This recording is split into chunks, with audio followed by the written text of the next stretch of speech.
presicu smo sazvali sa ciljem da ukažemo na probleme koji su vidljivi u zdravstvenom sustavu. Zajedno sa mnom iz stranke Demokrata govorit će gospođa Bojana Kribljan, koja je potpredsjednica stranke, i gospođa Slovenka Brešek, koja je članica središnjeg odbora. Presicu bi mogli nazvati vrlo jednostavno, sa jednom jedinom rečenicom. Premijer Plenković će ukrasti građanima Hrvatske pravo na zdravlje. Najavljeni štrajk u zdravstvu zadnji je alarm i dokaz da je hrvatski zdravstveni sustav bremenit problemima i da ako se ne naprave neke promjene u njemu, on će se početi urušavati. Plenković i njegova vlada digli su ruke od javnog zdravstva i Plenkovića uopće nije briga što se događa u zdravstvenom sustavu. Brigu o sustavu prepustio je potpuno nesposobnom ministru Kujundžiću, kojega isključivo zbog političkih razloga ne može i ne želi smijeniti sa pozicije ministra, jer će mu praviti probleme u Saboru. Zdravstvo je postalo žrtva Plenkovićeve unutarstranačke borbe sa HDZ-ovom desnicom, kojoj pripada i ministar Kujundžić. Najstrašnije od svega toga je što je Plenković spreman dopustiti uništavanje zdravstvenog sustava samo isključivo kako bi opstao na vlasti. Zato ministar Kujundžić mora otići, jer svaki novi dan sa ovim ministrom je dan koji će još više dovesti do toga da se zdravstvo uruši i poguban je za zdravstveni sustav. Smatram da liječnici, medicinske sestre i ostalo osoblje zaslužuje nove plaće, zaslužuje veće plaće i podržavamo njihove zahtjeve. To je mali, ali vrlo važan doprinos da naš zdravstveni sustav funkcionira bolje. Ali to mora biti samo početak uvođenja reda u zdravstvu, jer bez temeljite reforme zdravstvenog sustava on će i dalje trošiti veliku količinu novaca, a imat ćemo lošiju zdravstvenu skrb i u njemu neće biti zadovoljni niti pacijenti, niti ljudi koji rade u zdravstvenom sustavu. Ovo je prilika koju će vlada vrlo jasno propustiti jer idu izbori, da se u zdravstvu stvari srede i ovo je jedan alarm koji vlada nije smjela i ne bi trebala ignorirati.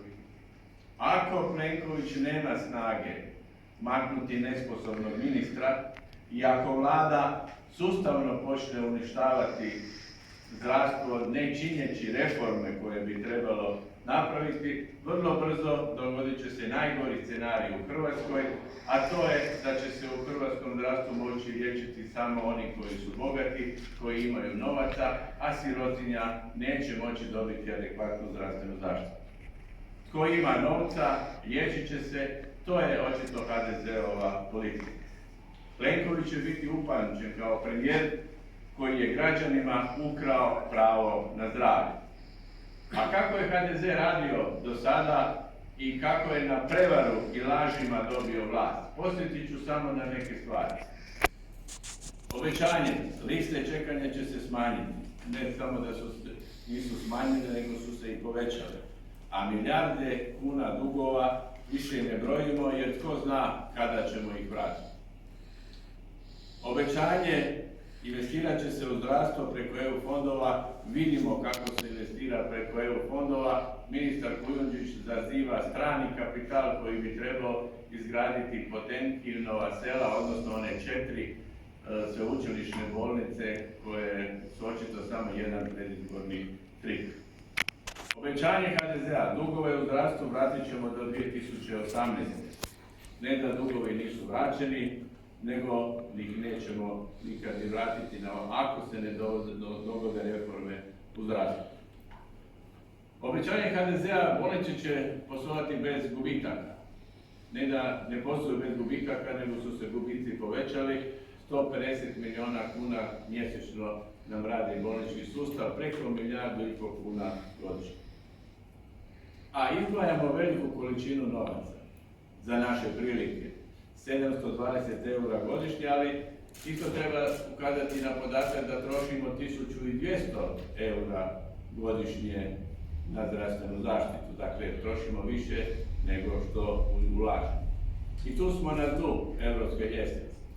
Ali smo na vrhu europske ljestvice po izdvajanjima u zdravstvo. Sada izdvajamo iz naših plaća oko 16,5%, što je velika količina sredstava. Preko 23 milijarde ulažemo u sustav, a da nam je očekivani životni dob 78 godina. Slovenija, koja nam je najbliže, njihov životni vijek je 2,5 godine duži. Austrija ima životni vijek građana 83 godine. A zašto smo, dakle, u tim statističkim podacima? Zdravstvo je problem, ali je zdravstvo i problem našeg gospodarstva. Jer oko 1,5 milion ljudi, radno aktivno stanovništvo, uplaćuje doprinose, dok financira sa svojim doprinosima 2,9 miliona radno neaktivno stanovništvo. Umjesto da rješava nagomilane probleme, ministar zdravstva gradi nove bolničke kapacitete u svom kraju, za koje znamo da će raditi gubitke i da uopće ne znamo ko će raditi u tim bolnicama, a da je ostavio nezbrinutu veliku populaciju građana u Metkoviću, Neretvi, Makarskoj rivijeri. Očito da ta zgrada dnevne bolnice ili neke bolnice u Zagvozdu služi samo kao spomenik ministru da je u vlastitom kraju izgradio bolnicu. Odljev medicinskih sestara i liječnika je gorući problem i bit će još i veći. Pokušaj motivacije povećanjem plaća su i nešto i pomažu da neki zbog toga ostanu u Hrvatskoj, ali osiromašenje drugim stavkama je neupitno. U Hrvatskoj u ovom trenutku bolnice plaćaju 1000 dana zaostatka u lijekovima. 99% u nekim bolnicama proračuna troši se na plaće. Šta ostaje za pacijente i za lijekove? To je krvna slika hrvatskog zdravstvenog sustava koji se guši u neorganiziranosti i nesnalaženju vlade i ministra.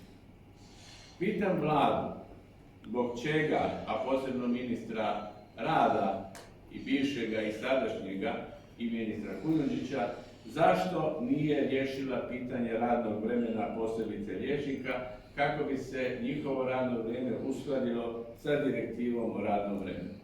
Predlagali smo, to je odbijeno od strane vlade i sada se vladi razbija o glavu.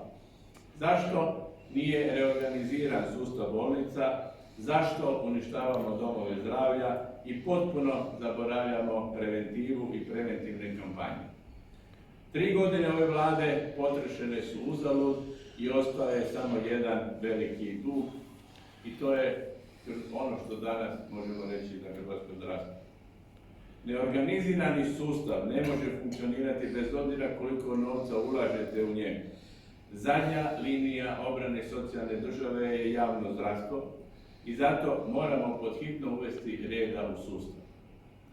Gradnja novih bolnica, maštanje o velikim novim bolničkim sveučilišnim centrima koje će izgraditi strani kapital, kupovanje skupih uređaja neće riješiti probleme hrvatskog zdravstva.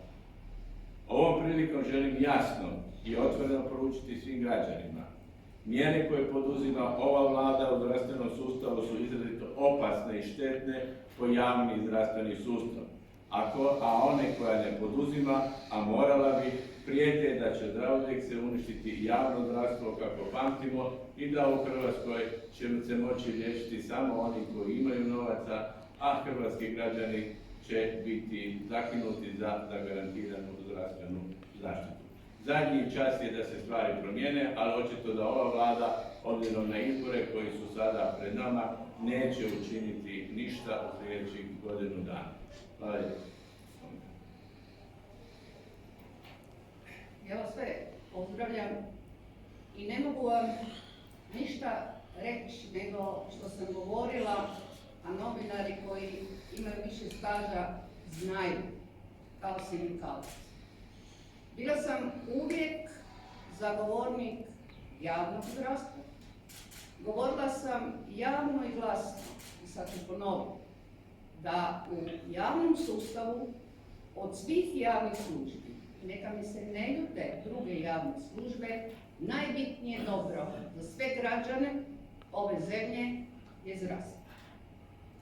Da li se je zdravstvo urušilo ili da li je na putu urušavanja, ja koja je 16 godina aktivno sudjelovala u politici sređivanja tog sustava, ja ću reći da je ono ne urušeno, nego je dovedeno na granicu gdje normalni građani ne mogu, jednostavno ne mogu koristiti taj sustav. E sad, s obzirom da sam puno ministara promijenila, pa i Boga mi dosta vlada, nije to počelo od jučer. A nije počelo i nešto što je vrlo čudno. Znate, kada sam radila svoj sindikalni posao, nismo mi samo nateravali naše plaće. Mi smo se brinuli i za taj sustav, bili smo strogo protiv privatizacije javnog zdravstva. Da li se ona dogodila? Dogodila se prije 24 godine u domovima zdravlja. Kada uništite temelj kuće, a temelj zdravstvene zaštite i zdravstvenog sustava je primarna zdravstvena zaštita. Kada u sustav zdravstva uvodite privatnog, onda kada se osjeti miris novca u javnom zdravstvu, onda imamo ovo svi zajedno što građani jednostavno ne zaslužuju. Da li je sređen sustav? Pa nije. Da li ga oni žele srediti? Ne žele. Meni je više slušati reformu, došlo na vrh glave. Prema tome, sve ovo što se događa, to nije od jučer. I nijednu vladu neću, nijednog premijera ja amnestirati. Svi oni u predizborno vrijeme su obećavali građanima da javno dobro će biti uređeno prema građanima. Da li je bilo uređeno? Je, samo dok nisu izabrani. A onda, kada moj predsjednik kaže da ćemo prisiliti građane da oni koji imaju novaca, da će imati zdravlje, pa to je on 100% u pravu. Nije nešto u pravu. Da se već to događa je do 10 godina. Je liste čekanja, koje ja kažem da su umjetno stvorene, pa čak i kad se neko usudio od te vrhuške to dovesti u red, ali je došao drugi, on je to jednostavno vratio na početak. Da li to svjesno uništavanje? Da li tu ima odgovornosti? Ima. I sada vidite moje kolege, bivše, ja sam bivša, a oni su sadašnji, upravo danas pregovaraju ne o plaćama. I krivo se govori da mi pregovaramo o plaćama. Kolektivni ugovor pregovara o uvjetima rada. Da li ja moram govoriti da uvjeti rada u bolnicama nisu dobri ni za zaposlenike, odnosno radnike, mislim na ukupno, na svih 71.000, koliko ih imamo u sustavu. A najmanje su dobri za sve nas, građane. Sada vrte film, sad ćemo napraviti pravilnik o kategorizaciji kvalitete. Gdje ćemo to napraviti? A onda otvorim jedne novine i vidim uređenu, krasnu zgradu, ali znate čijeg sustava? Privatno. Nisu je napravili 20 godina. Da, sveučilišna bolnica, pa žalosno je da mi u sustavu zdravstva imali smo u onoj bivšoj državi, da smo imali jednu sveučilišnu bolnicu, sad je nema. Nažalost je još nešto, da smo mi jedina zemlja u okruženju koja nema sređen hospicij. Nemojte mi govoriti da imamo mi to u domu na zdravlju, a nemamo ustav. Prema tome, ovi građani nemaju dostojanstvo niti kad obole i nažalost kad dođu u fazu kada više nema pomoći. Prema tome, da li je ovaj ministar kompetentan? Nije. Da li ću ja tražiti smjenu? Pa tražit ću, jer sam tražila od svakog. I bila sam svakom ministru zdravlja noćna mora. Vjerovatno je, kada smo pregovarali, kada smo htjeli srediti taj javni sustav, ja mislim da je legao i digao se, misleći ono što sam ja svima vama novinarima govorila. Govorila sam da ćemo doći u situaciju kada ne samo da će nam faliti sestre, dijagnostika koja je zapravo zapostavljena. Bez dijagnostike u sustavu zdravstva ne može ni jedan liječnik raditi. Ali gledajte sad šta se događa. Fali nama sada i kuhara. Kad govorim o kuharu, kad govorim o djelatnicima za higijenu, oni se zovu spremačice. Ne, mi smo Europa, ja ih zovem djelatnici za higijenu. Jer tamo se mora drugačije čistiti nego, na primjer, u ovom prostorima. Kada govorimo o velikim iznosima koje liječnici, sestre i sve osoblje sada je tužilo, pomislite, tuži državu koja je to omogućila i ne isplaćuje, znači svoje vlastite zakone koje je donijela, jednostavno ne poštuje. Pa gledajte, kada smo bili u pregovorima, ja kao sindikalac sam govorila ministru tada, nemojte to raditi, to zdravstveni sustav ne može izdržati. To je enormna količina novaca, jer prekovremeni sat je, prostite, 50% od normalne satnice.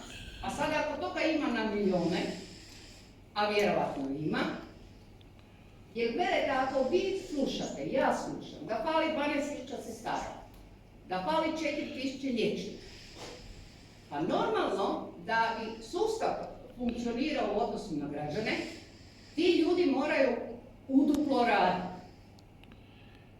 I sad kad ih treba platiti, sad nema novaca. Ko to nije vodio računa da se prilagodimo, ako smo se prilagodili, a morali smo, radno vrijeme usaglasiti sa Europskom unijom. Što to znači?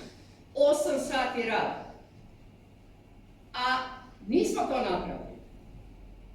Nego smo ovo uskladili, morali, ali, na primjer, u Zakonu o zdravstvenoj zaštiti je normalno da se radi 24 sata. I kad vi čujete, a slušam i ja, ali se onda pitam, kako se neko nije sjetio? Vi govorite o iznosu da je jedan liječnik dobio 29.000 neto. Znate što to znači?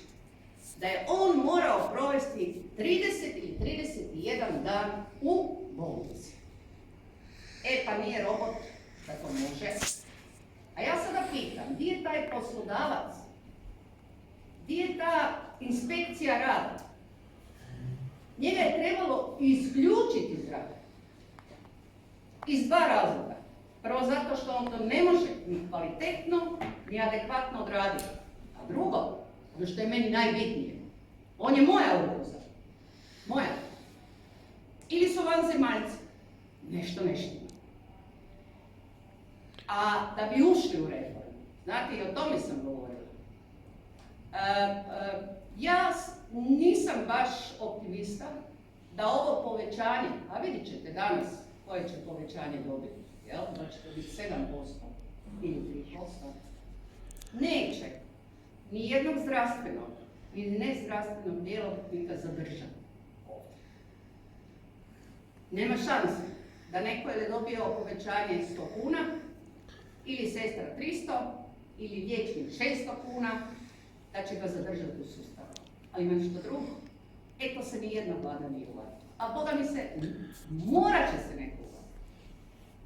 Kad govorimo o sređivanju sustava, iako su oni to govorili, moramo znati da li možda, ili zapitati se, da li možda taj sustav nam je preobljen. Da li je normalno da u europskim zemljama razlika u kilometrima između bolnica između 79 i 85 km. Znate koja je kilometraža između naših bolnica? 27 km. Dvije bolnice imaju preko 100. Pula, Rijeka, Split, Dubrovnik. Da li je neko pitao o izvršenju rada? Koliko te bolnice koje moraju funkcionirati po svim zakonima i pravilima su odradili svoj posao? Da li je to 30%? 70%? I da li baš moraju imati svi namjenu općih bolnica? To neće tako. Kao ni općine. Jer svaka općina valjda mora imati svoju bolnicu, svoju poštu, svoj dom zdravlja, svoju školu i ne znam. I u tome je problem. I dok god to ne riješe, a to neće riješiti, onda govore da nas pali, da je praktički u redu, ama nije u redu. Nije u redu. Jer čovjek kad oboli, pa čak i onaj ko nema novac, doći će on do sredstava da to što ga muči riješi u privatnom sektoru. Prema tome, ovo kad čujete štrajk i ovo, nije to štrajk radi tih 100, 300 ili 600 kuna. Nemamo biti naivni i misliti da je to nešto, jel? Gdje ćemo mi spriječiti i urediti sustav. Ne. Prema tome, ja sam uvijek volila građana, a vi ste mi praktički dali da nekoj bili pogrešni. To je sada jedna zatvorena knjiga gdje vi ne možete doći do podataka.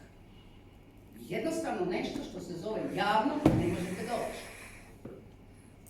Ne možemo više gledati da daju oni intervju sa pacijentima. Znate, kada bolesnik ulazi u bolnicu, to su nas davno naučili.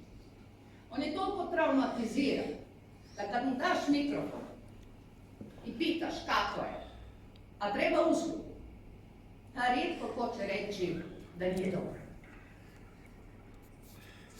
Ali ja iz svojeg iskustva znam da nije dobro. Prema tome, ovaj ministar, ja sam ih promijenila, znate koliko? 8. Ovo je najgori ministar što se tiče sređivanja sustava. Niti on radi, niti on pokazuje što radi, osim što ga možete čuti da je unaprijedio zdravstvo i da je nama sve bolje i bolje, a mi osjetimo na našim leđima da je zapravo nama sve gore i gore. Evo toliko. Dobar dan. Ja sam potpredsjednica Stranke Demokrati i radim kao na dužnosti sam zamjenica župana Bjelovarsko-bilogorske županije. I mislim da trebamo reći probleme s kojima se susrećemo mi kao lokalna zajednica, kao lokalna regionalna samouprava, kolike su teškoće u funkcioniranju zdravstvenog sustava kod nas u našoj županiji. Moja županija, a vjerujte i dosta županija u Hrvatskoj, izdvaja znatna sredstva da bi pomogla da zdravstveni sustav funkcionira. Zdravstveni sustav je zanemarivan godinama. Ovo stanje do kojeg su doveli u zdravstvu sadašnji ministar prije svega, ali zanemarivanje dugogodišnje, dovelo nas je do toga da mi smo izdvojili preko 1 milijun kuna godišnje da bismo popravili bar donekle stanje koje je alarmantno. Reći ću vam konkretno koje mi probleme imamo, a vjerujte i tako vam je stanje u Hrvatskoj.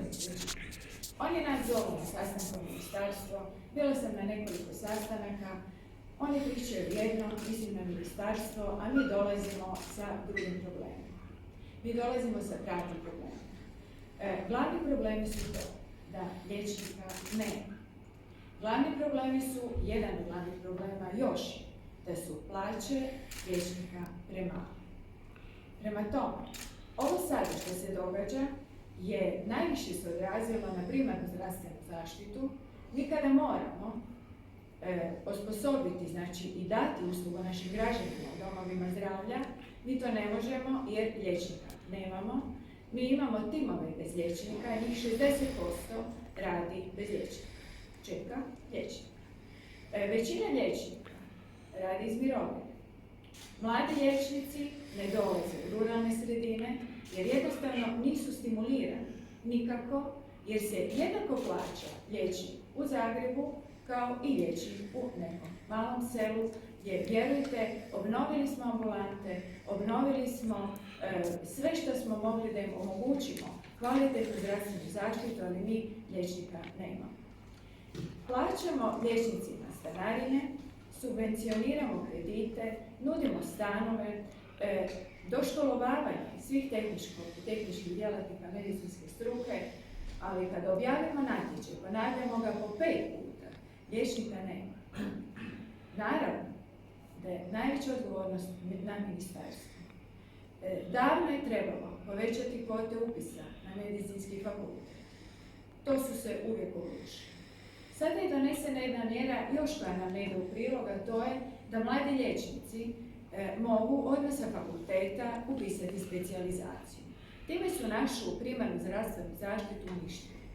Jer smo bar tih godinu, dvije dobili mlade liječnike da rade u primarnoj zdravstvenoj zaštiti, znači ona prva zdravstvena zaštita koju svaki pacijent traži u domu zdravlja, mi nemamo liječnika. Ona odgovornost koja leži na ministarstvu ne može se više prebacivati na županije, mi smo dali sve od sebe, mi dolazimo u situaciju, jer gledajte, građani dolaze k nama, dolaze gradonačelnici. Znate li vi kako je to kada dođe gradonačelnik i kaže da nek mu damo liječnika, da mu daje sve. Ali nije na nama, mi ne možemo povećati plaće. Plaće liječnicima određuje ministarstvo. Mi možemo dodati, znači nekim drugim sredstvima da ga privučemo, ali sve ide od ministarstva. Ja bih rekla ovako, loptica je na ministarstvu. To ministarstvo, tu lopticu više nema kome dobaciti. Više nema liječnika i medicinskih sestara dovoljno. Da li će on odlučiti?